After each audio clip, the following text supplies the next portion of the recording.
Chapter 38.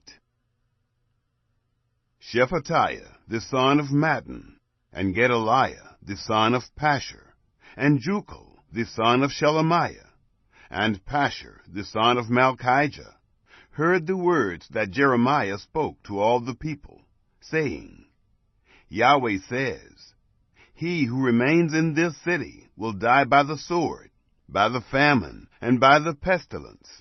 But he who goes out to the Chaldeans will live, and he will escape with his life, and he will live. Yahweh says, This city will surely be given into the hand of the army of the king of Babylon, and he will take it. Then the princes said to the king, Please let this man be put to death, because he weakens the hands of the men of war who remain in this city, and the hands of all the people, in speaking such words to them. For this man doesn't seek the welfare of this people, but harm.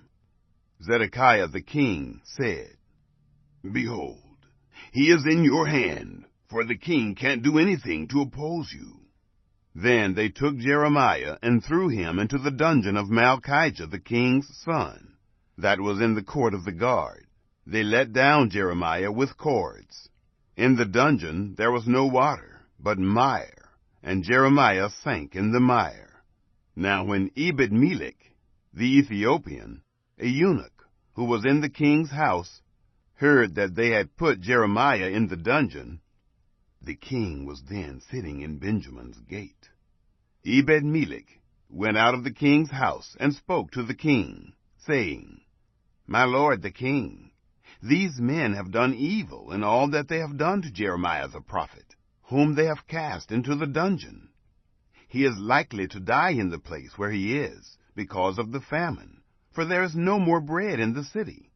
Then the king commanded Ebed-Melech the Ethiopian, saying, Take from here 30 men with you, and take up Jeremiah the prophet out of the dungeon before he dies. So Ebed-Melech took the men with him, and went into the house of the king under the treasury, and took from there rags and worn-out garments, and let them down by cords into the dungeon to Jeremiah. Ebed-Melech the Ethiopian said to Jeremiah, Now put these rags and worn-out garments under your armpits, under the cords. Jeremiah did so. So they drew up Jeremiah with the cords, and took him up out of the dungeon, and Jeremiah remained in the court of the guard. Then Zedekiah the king sent and took Jeremiah the prophet to himself, into the third entry that is in Yahweh's house. Then the king said to Jeremiah, I will ask you something. Hide nothing from me. Then Jeremiah said to Zedekiah, If I declare it to you, will you not surely put me to death? If I give you counsel, you will not listen to me. So Zedekiah the king swore secretly to Jeremiah, saying, As Yahweh lives, who made us, this soul, I will not put you to death, neither will I give you into the hand of these men who seek your life. Then Jeremiah said to Zedekiah, Yahweh, the God of armies, the God of Israel, says, If you will go out to the king of Babylon's princes, then your soul will live, and this city will not be burned with fire.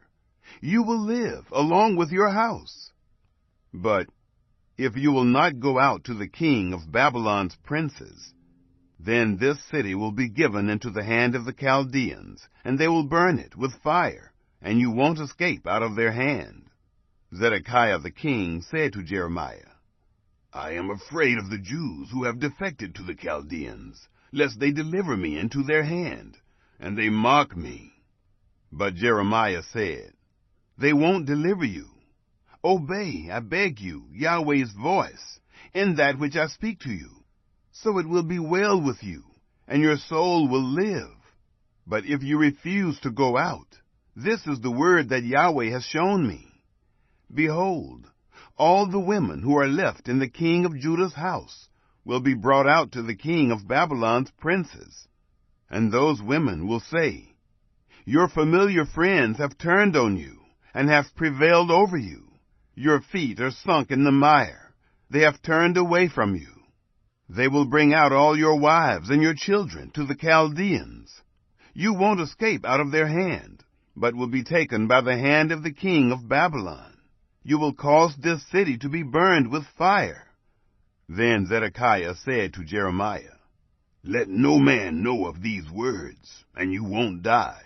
But if the princes hear that I have talked with you, and they come to you and tell you, 'Declare to us now what you have said to the king,' don't hide it from us, and we will not put you to death. Also tell us what the king said to you.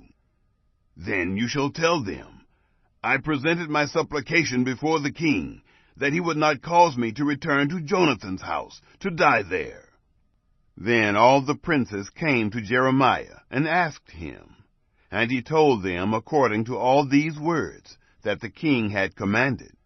So they stopped speaking with him, for the matter was not perceived. So Jeremiah stayed in the court of the guard until the day that Jerusalem was taken.